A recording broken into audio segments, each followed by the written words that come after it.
the daughter they threw away until she became a legend.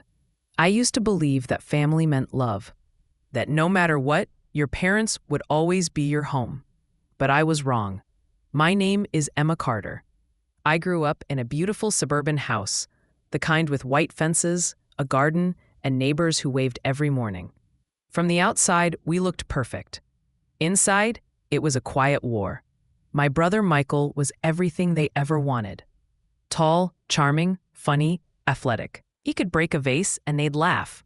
I could breathe the wrong way, and it was a problem. When Michael got a B in school, Dad said, "Don't worry, son, you're smart."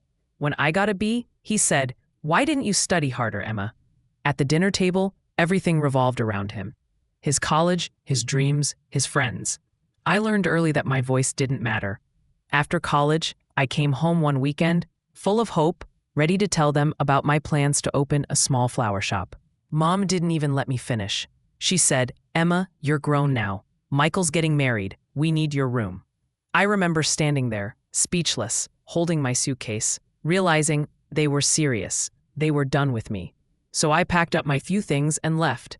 No money, no plan, no one waiting for me. I rented a tiny apartment over a bakery. The walls smelled like sugar and burnt coffee. I worked 3 jobs, waitress by day, delivery driver at night, cleaner on weekends. Until one rainy afternoon, I delivered flowers to a small event studio.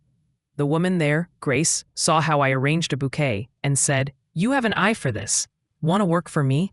That moment changed everything. Grace became my mentor. She taught me design, color, balance, and how to turn passion into art. Within a few years, I opened my own shop, Bloom Studio by Emma Carter. At first, I barely made rent. But one day, a celebrity bride walked in. She loved my work and posted it online. Overnight, my studio went viral. I started designing floral sets for weddings, magazines, red carpet events. People began calling me America's Flower Queen. TV shows invited me. Magazines wrote articles. And then I met Ethan Reed, a kind, brilliant businessman who bought flowers for his sister and ended up falling in love with the florist. We got married 2 years later. The wedding photos were everywhere, even on the cover of Vogue Living. That's how my parents found out about me. Through the news, through headlines like, "From Homeless to Hollywood's Favorite Florist, The Rise of Emma Carter."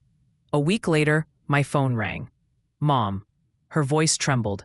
"Emma, we saw the news. We're so proud of you, sweetheart. Maybe we could meet? Your brother? He's been having a hard time." For a moment, I wanted to cry. The little girl in me still wanted to be loved. But then I remembered the day they closed that door on me, and how I stood outside with nowhere to go. So I smiled and said quietly, "I'm glad you're okay, Mom. Take care." And I hung up. Since then, I've helped them, quietly, paid off their debts, sent gifts on holidays. But I never went back. They lost the right to call me family the day they gave me up. Now, when I walk through my flower empire, walls of roses, peonies, orchids, I think of that night I stood alone with a suitcase and a broken heart. That was the night I lost my family and found myself. Because sometimes being thrown away is exactly what sets you free.